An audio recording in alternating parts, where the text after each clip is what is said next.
It has been nearly 10 years since I first watched Soul Eater. I hadn't initially planned to wait such a long period of time before rewatching this series, but time does have a way of slipping through your fingers and all.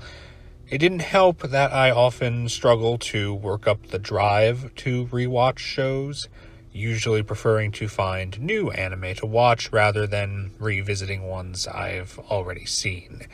And this show's 51 episode length also factored into that, since it very well might have taken a while to sit down and watch it all again. But Soul Eater is a show that holds a special place in my heart. While I did watch anime occasionally prior to seeing this one, Soul Eater was really the show that made me want to seek out and explore more in the world of anime. I can thank a friend of mine for recommending the show to me in the first place. Now, looking back, I've had to wonder over the years, would I have gotten as into anime as I have been over the last decade if I hadn't watched Soul Eater then and there? And as such, I knew I needed to re-experience this series eventually.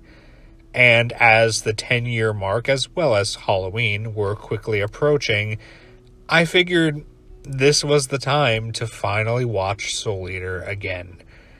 I knew that the show was always going to mean a lot to me, simply because it, probably more than any other individual show, is why I got so much more into anime than I had been prior. But what I didn't necessarily know was if I would still adore it as much as I did back then. I am glad to say that after going through it all a few weeks ago, Soul Eater was still a fantastic ride. Rewatching it has helped me reappreciate many of the characters.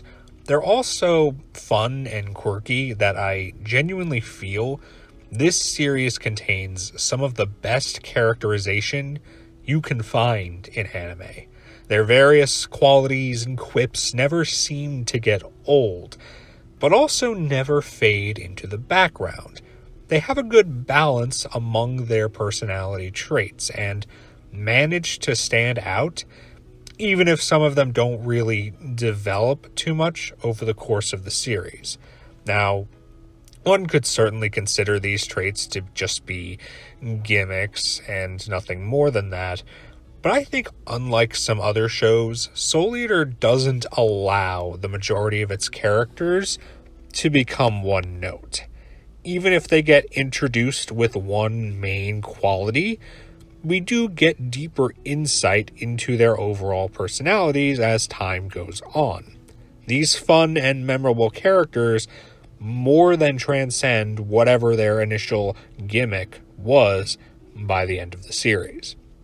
None of that is to say that none of the characters experience growth. Maka and Soul struggle with their dynamic and strength significantly throughout the series, and Maka specifically grows to become more of a dependable team player through the various enemies and difficulties they encounter.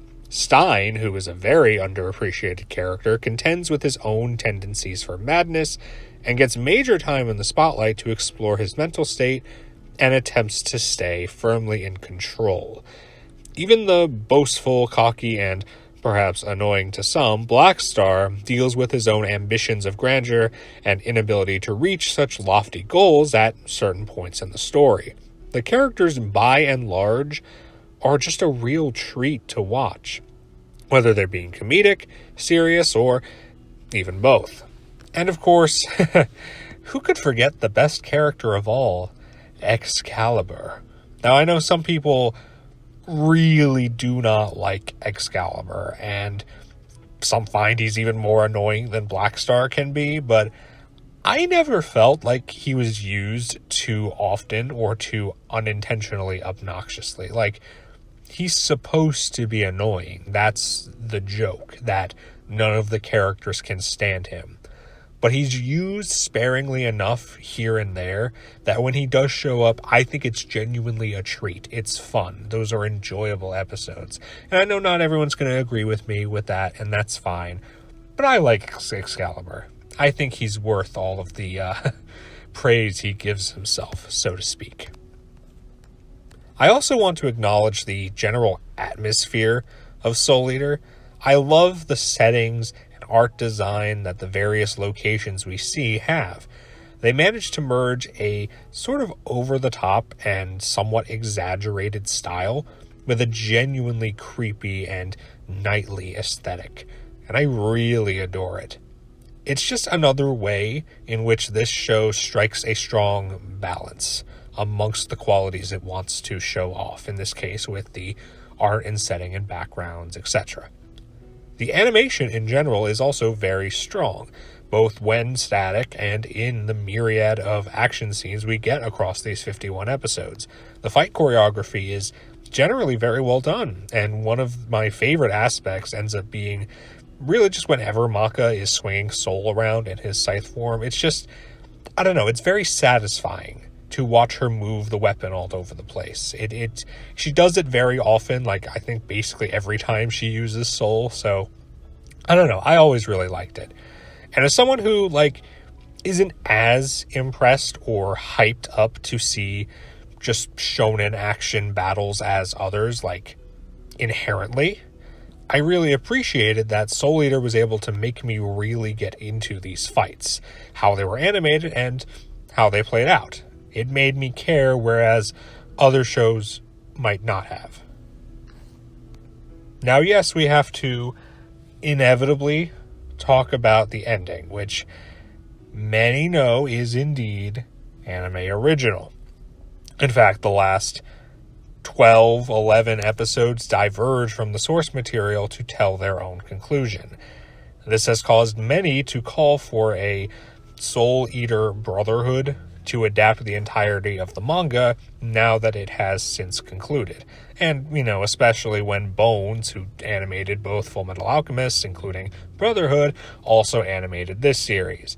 And while there are positives and negatives that would come with rebooting the show, we're not here to talk about that. We're here to talk about the show that actually exists right now, not something that may or may not come to be at some point in the future. Naturally, this requires delving into some major spoilers because we're talking about the literal end of the show. So I would suggest pausing the video and coming back to it if you have yet to see Soul Eater. It has my full recommendation if that wasn't apparent already. The ending of Soul Eater, first of all, could have probably used an additional episode for breathing room.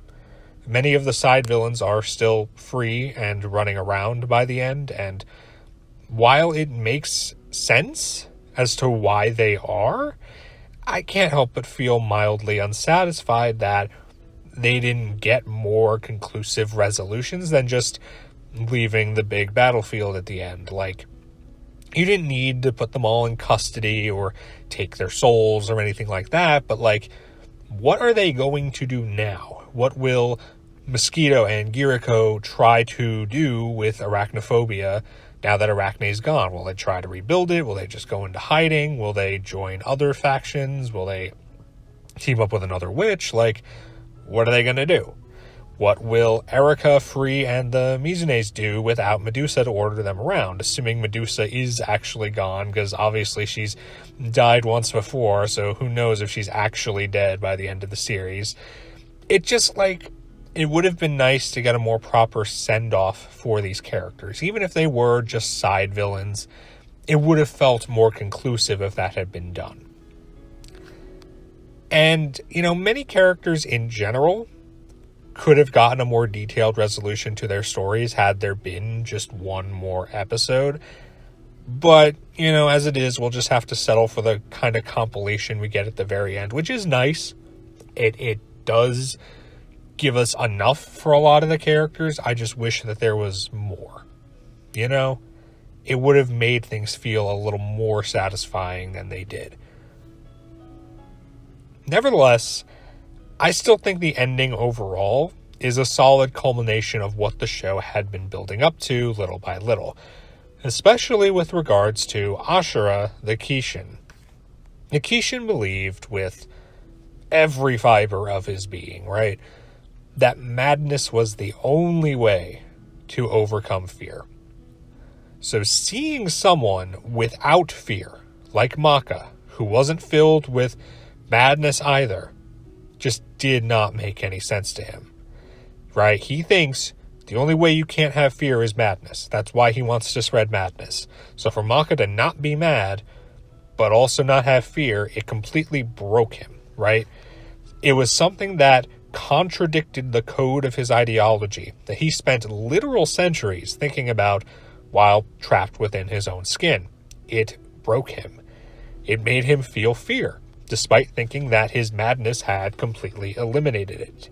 And while everyone has some level of bravery and madness, who better to defeat Ashura, than Maka, who at multiple points earlier in the show, like when they were fighting Medusa when she was trying to free Ashura, had to be brave and push away her fear in order to defeat an enemy. It's not something that comes out of nowhere. It had build up throughout the series. Now, whether you would see that on a first watch, that's debatable, and maybe that's why people don't necessarily like how Ashura is defeated. But I think it makes sense based on what the show had done prior, and I think it makes sense based on who Ashura was shown to be and who Maka was shown to be. So for me, I think it's a very fitting conclusion to the fight and the show, if a tad bit rushed. Certainly not something to discourage and disparage watching the entire show over, as I've seen many do over the years. So in the end, I'm very happy to say that Soul Eater still holds up for me even after so many years. I would strongly argue that it is one of the best action shonen experiences that anime can give you. It has great animation, compelling fight scenes, a solid story even after going its own way from the manga, and one of the greatest, most well-rounded casts of characters this medium has to offer. This is a show I feel I can recommend to almost anyone, and I think they'll find something to enjoy within it. Certainly, I hope that those who are watching it for the first time end up enjoying it as much as I did, both 10 years ago and today.